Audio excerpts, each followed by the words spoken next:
ระทมทวีจวบกระทั่งนางตั้งท้องเป็นครั้งที่สองมองราตรี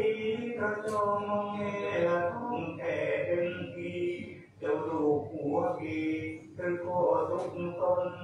ต่างศึกษากันหน้าสงกรานต์คืนอยู่ไปนา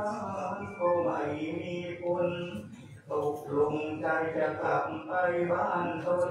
เพราะเหลือจะทนทุกข์ทรมานเอาลูกขึ้นเอวน้ำตาอาบหัวก่อนหาบนำประสากระหกกระเฮินเดินทางมายังตนพยาก็เข้ารุมใส่เมียเกิดเจ็บท้องร้องไห้โฮจะทำฉะนั้นนางกิตตาเอียงขาดใจท่านโปรดฟังต่อไปด้วยใจเมตตาฝ่ายเจ้าผัวก็ตะเสอระเบิดกันกระมกเงินละออกเดินหายานิชาถูกหนูกัดตายฟ้าคำรนฝนก็ตกหนาวกันงกฝนตกไม่หายสงสารนางเพียงวางวายทุรนทุรายร้องทวนกลางจูบบรรลุปัจจุสมัยอรุณไทยเริ่มสว่างเห็นหัวมวยมนเมื่อทับทางดังใจนางโดนอักทีนางลืมตนกับคนฟ้องเอามือกุมท้องร้องเต็มที่ลูกในคันออกทันทีลูกเป็นที่ทุเรศทุรังกราบจบลาน้ำตาหล่นอุ้มคนจุงคนกี่โบกี่ทั้งตัดผ้าออกพุ่งพรุงพรังจนมาถึงฝั่งมหานาทีสั่งลูกคนใหญ่ให้คอยท่าเดียวแม่จะมารับลูกที่นี่เจ้าเดินลูกน้อยอย่าลุยลอยวารีลึกมีตื่นมีพอทานคนพอถึงฝั่งวางลูกน้อยห่วงลูกใหญ่ที่คอยที่ย้อนกลับอีกคนแต่พอโสมนางละถึงกลางตายชนเหี่ยวใหญ่ส่งคนเที่ยวลูกน้อยไปนางหมดแรงตัวแข็งถือโบกไม้โบกมือร้องตามเหี่ยวใหญ่ลูกยืนดูอีกคนไม่รู้อะไรนึกว่าแม่ให้ตามไปกระมังก้าวลงน้ำก็ถึงความตายนางเห็นลูกชายจะตายอย่างสิ้นหวังติดจมติดใจกับลูกตายวนวังเดี๋ยวนี้ชื่อยังอยู่ริมฝั่งเจ้าพระยาสาธุอีกเพลงหนึ่งที่บอกกันสองเพลงด้านลูกไก่อ่ะด้านลูกไก่อัดนะไล่สดนะแล้วลูกไก่ว่าใครหนอใครคิดอากาศิษย์ของศิวะหรือของพระพรหมเจ้าบางกำเนิดเกิดมาว่าลืมตามองโลกบางมีโชคบางอับโชคมีสุขโตมาคนเศร้าว่าจอมนาราพิสุทธิ์อันตอนพุทธบริษัทเป็นธรรมปรมัตถ์อ้างถึงอำนาจธรรมเก่าว่ากุศลธรรมามนุษย์เกิดมามีสุขอกุศลให้ลุกดังไฟที่ลุกรุมเราบางถึงดีถึงชั่วก็ตัวของตัวหัวบุญตามทั้งบุญทั้งบาปเหมือนดังที่ฉาบด้วยขาว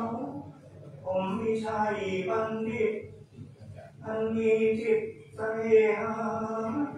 ที่จะเป็นนักเทศนา จึงตั้งศรัทธาสาธุเรื่องยาจกยากจนมีตากับยายสองคน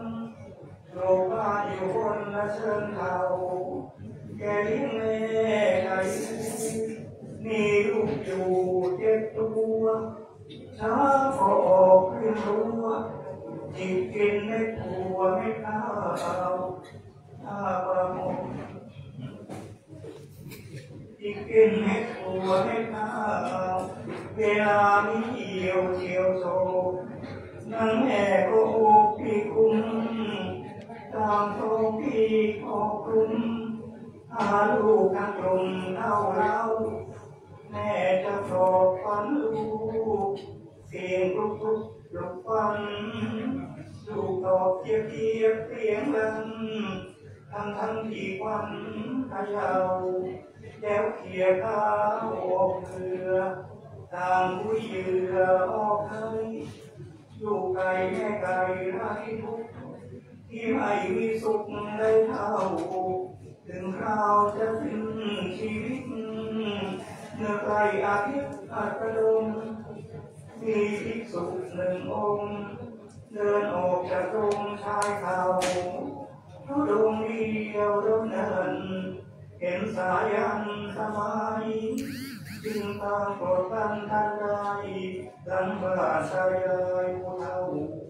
อยากรู้เรื่องโตก็ต้องใจตรงกันเทศแล้วมาฟังเอา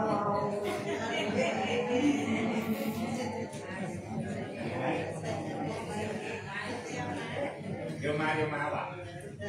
พระอุดมลงโปรดตะวันก็หมดแสงส่องอาศัยคงทองกันตราที่ลอยขึ้นมายอดเขาฝ่ายสงยายตาเกิดศรัทธาสงสารพระอุปิตาจารย์ต้องขาดอาหารมื้อเช้าจงกันดานญาตินี้หรือคอยมีบ้านอื่นข้าวจะกลัมน้ำจะคืนจะมีใครยืนให้เล่าว่าปักแทงมาพวกเราก็มาตายหมดนึกสงสารพระจะอดทั้งสองกันสดตกเต้าจะครู่หนึ่งตาถึงเลยนี่ไงยายเอ้ยสอนแดงต้องเชื่อแม่ไก่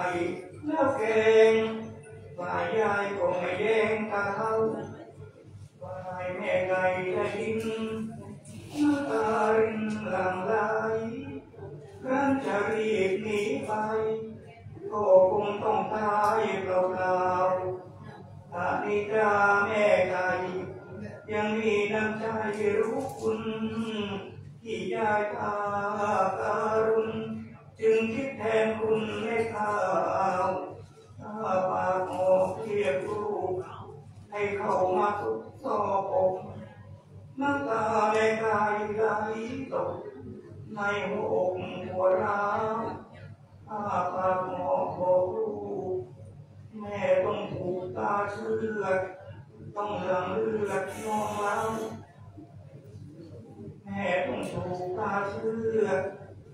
ต้องหลั่งเลือดนองเล่านึกเลยแม่ต้องถูกตาเชือดต้องหลั่งเลือดนองเล่า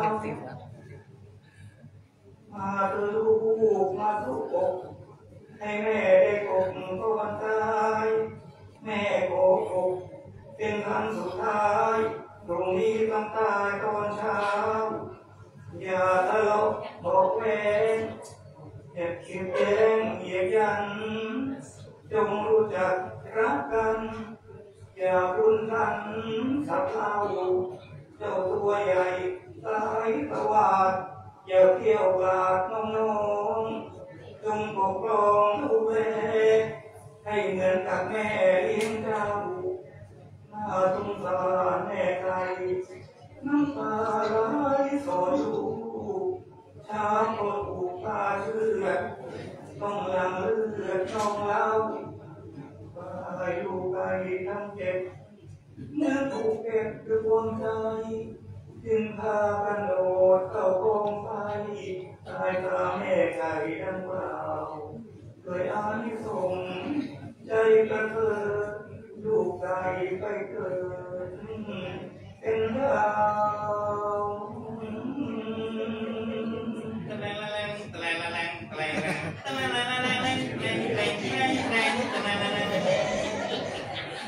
เทศนาปริโยชน์ในการเทศนาในวันนี้ก็ขอยุติลงด้วยเวลาเท่านี้ขออนุโมทนาในผลบุญกุศลของท่านเจ้าภาพและท่านที่มาร่วมงานในวันนี้ขอจงมีแต่ความสุขความเจริญสิ่งใดสมความมุ่งมั่นปรารถนาจงทุกประการขอส่งบุญส่งกุศลให้กับผู้วายชนได้ไปเกิดในสุคติโลกสวรรค์ด้วยเถิดเอวังก็มีด้วยประการฉะนี้